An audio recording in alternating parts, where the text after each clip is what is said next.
आपका दोस्त। आज मैं लाया हूँ आपके लिए एक ऐसा टॉपिक जो बहुत सारे बच्चों को डिफिकल्टीज लाती है, और आज का टॉपिक है simple present tense. Simple present tense में बहुत सारी ऐसी प्रॉब्लम्स हैं जो बच्चों को बहुत ही डाउटफुल रहते हैं। कहाँ पर डू का यूज करें, कहाँ पर डज का यूज करें, कहाँ पर हेल्पिंग वर्ब नहीं होता है, कहाँ पर होता है, वर्ब का कौन सा फॉर्म यूज करें, कौन सा नहीं करें। इन सारी समस्याओं को समाधान करने के लिए आज मैं आपके सामने प्रस्तुत हुआ हूँ, और हमारे चैनल का नाम है best exam. Best exam always gives you one step ahead. तो पूरे वीडियो को देखिए, शेयर करें, लाइक करें, और ज़्यादा से ज़्यादा शेयर कीजिएगा तो हमें ज़्यादा खुशी होगी। अपनी इस वीडियो को पूरा देखने के लिए हम लोग आगे की टॉपिक की तरफ बढ़ते हैं, और हम लोगों का टॉपिक है simple present tense. Simple present tense में सबसे पहले हम लोग क्या देखते हैं कि हम लोगों का सेंटेंस किस तरह से स्टार्ट होता है। तो जैसे कि हम लोगों ने देखा कि सिंपल प्रेजेंट टेंस में क्या होता है, पहचान। पहचान का मतलब होता है कि हम लोग सेंटेंस को कैसे पहचानेंगे। पहचानने का मतलब है आप लोगों को सबसे पहले सेंटेंस के एंड पार्ट में देखना होगा। और simple present tense, the word that indicates that the sentence is in a present tense and always it's defines its action in complete in present form. So present form को देखने के लिए सबसे पहले हम लोग देखते हैं कि सेंटेंस क्या है। ती है और उसके तुरंत बाद आएगा है, हो अथवा है। इसका मतलब है कि वह लिखता था, वो पढ़ता था, वह पढ़ती है, मैं लिखता हूँ। इसका मतलब अगर कोई सेंटेंस प्रेजेंट फॉर्म में है और वो रेगुलर के बेसिस पर होता है या कोई हैबिचुअल एक्शन होगा तो वहां पर होगा simple present tense. Simple present tense के फर्स्ट फॉर्म में देखते हैं एक अफर्मेटिव और एक इंट्रोगेटिव और इंट्रोनेगेटिव। अफर्मेटिव का फॉर्म डिफरेंट होता है और इंट्रोनेगेटिव का फॉर्म डिफरेंट होता है। तो सबसे पहले हम लोग अगर अफर्मेटिव को देखते हैं तो अफर्मेटिव में हम लोग क्या देखते हैं कि हम लोगों का कोई भी हेल्पिंग वर्ब यूज नहीं होता है। जैसे कि हम लोग जानते हैं अफर्मेटिव सेंटेंस का स्ट्रक्चर इस तरह से होता है, लेकिन इसमें वर्ब का फॉर्म जो है वो इंट्रोगेटिव से थोड़ा सा अलग होता है। क्या होता है कि वर्ब के फर्स्ट फॉर्म के साथ ई अथवा ईएस जोड़ा जाता है। वी यूज ई और es in the form of verb first form. So second format आता है क्या, सेंटेंस स्ट्रक्चर। और सेंटेंस स्ट्रक्चर इस तरह से होता है कि सब्जेक्ट, वर्ब, es अथवा ऑब्जेक्ट, इसके साथ जोड़ करके हम लोग किसी भी सेंटेंस को तैयार कर सकते हैं। आइए एग्जांपल की तरफ बढ़ते हैं और देखते हैं कुछ एग्जांपल्स। तो एग्जांपल कुछ इस तरह से है कि सबसे पहला सेंटेंस हमें मिलता है वह मैं अंग्रेजी पढ़ता हूँ। मैं अंग्रेजी पढ़ता हूँ। यहाँ पर देखा गया कि वर्ड के एंड में ता आया और हूँ आया, जो इंडिकेट करता है ये सिंपल प्रेजेंट टेंस है। अब अगर देखते हैं मैं का इंग्लिश होगा आई, उसके बाद वर्ब का फर्स्ट फॉर्म पढ़ना रीड, और क्या पढ़ता हूँ, ऑब्जेक्ट यानी इंग्लिश।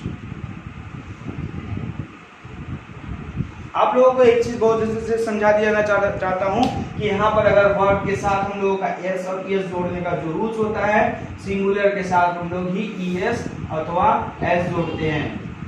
ईएस अथवा एस जोड़ते हैं। अगर वर्ब ऑफ सब्जेक्ट अगर प्लूरल फॉर्म में होगा तो वहां पर ईएस अथवा ई नहीं जोड़ा जाता है। जैसे वह, शी राइट।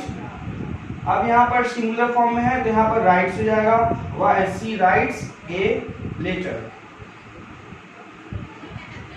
अगला एग्जाम्पल अगर देखते हैं तो अगले एग्जाम्पल की तरफ, अगले एग्जाम्पल में देखते हैं वे लोग पतंग उड़ाते हैं।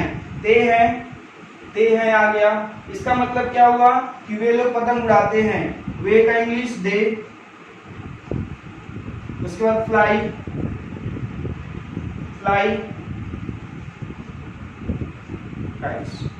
सिंपल सा चीज है। सब्जेक्ट, वर्ब और ऑब्जेक्ट, तीन चीजों को अगर हम लोग एक लाइन से सजाते हैं according to the tense, according to the rules, तो हम लोगों का ये टेंस बहुत ही आसानी से समझ में आ जाएगा। आगे बढ़ते हैं और देखते हैं इंट्रोगेटिव और नेगेटिव सेंटेंस के क्या रूल्स होते हैं। हाँ, तो इंट्रोगेटिव सेंटेंस और इंट्रोनेगेटिव सेंटेंस दोनों का पार्ट अगर देखते हैं तो क्या मिलता है। सबसे पहले मिलता है हम लोगों का पहचान हम लोग का सेम रहेगा। ता ते ती के तुरंत बाद है अथवा हूँ आएगा। और यहाँ पर हेल्पिंग वर्ब क्या होता है कि सिंगुलर के साथ हम लोग सिंगुलर यानी ही, शी, इट और सिंगुलर एक वचन कर्ता के साथ डज का यूज करते हैं। अगर वही सेकेंड पार्ट में देखें तो प्लूरल आई, वी, यू, दे और प्लूरल के साथ डू का यूज करते हैं। अगर मेन वर्ब देखा जाए तो सिर्फ वर्ब का फर्स्ट फॉर्म यूज किया जाता है।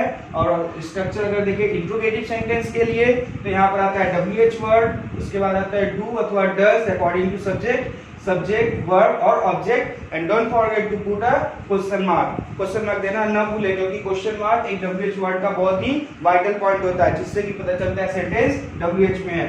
अगर हम लोग निगेटिव की तरफ बढ़ते हैं, इंट्रो निगेटिव, तो WH word do, does, subject, not, verb, object और एक क्वेश्चन मार्क। ठीक है, यहाँ पर भी देखा गया कि ये इंट्रोनिगेटिव है, क्योंकि यहाँ पर एक नॉट वर्ड आया हुआ है। आगे बढ़ते हैं और देखते हैं negative sentence. Subject, do, does, not, verb का फर्स्ट फॉर्म और ऑब्जेक्ट। इस तरह से हम लोगों का इंट्रोनिगेटिव और नेगेटिव सेंटेंस के स्ट्रक्चर को हम लोग सजा लेते हैं। आइए आगे बढ़कर हम लोग कुछ एग्जाम्पल की तरफ देखते हैं।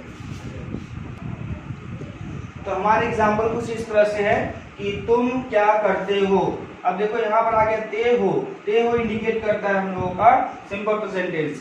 तुम होता है सब्जेक्ट, क्या होता है क्वेश्चन, क्या का क्वेश्चन क्या लिखेंगे, व्हाट। और तुम के साथ प्लूरल है, तो प्लूरल का फॉर्म में क्या लिखेंगे, डू। देखो यहाँ पर डू है यू के साथ, तो यहाँ पर what do you, first form do का do, what do you do. So simple. अगर देखिए हम लोग निगेटिव सेंटेंस यानी इंट्रो निगेटिव, तो यहाँ पर देखो क्यों भी है, नहीं भी है, इसका मतलब क्या हो गया, intro negative sentence. Intro negative sentence क्यों का इंग्लिश लिखेंगे तो क्या लिखेंगे, वाई। और यहाँ पर वह है यानी सिंगुलर ही इंडिकेट करता है डज को, तो वाई डज ही नॉट। उसके बाद क्या करना है, उड़ाना यानी fly, why does he not fly a kite, question mark. ठीक है, अगला क्वेश्चन देखते हैं निगेटिव फॉर्म में। तो हम लोगों को क्या मिलता है निगेटिव फॉर्म, मैं फुटबॉल नहीं खेलता हूँ। यहाँ पे आ गया था हूँ, इंडिकेट करता है सिंपल प्रेजेंट टेंस। अब यहाँ पर देखते हैं मैं का इंग्लिश, आई प्ले डू, आई के साथ क्या यूज किया गया है, डू।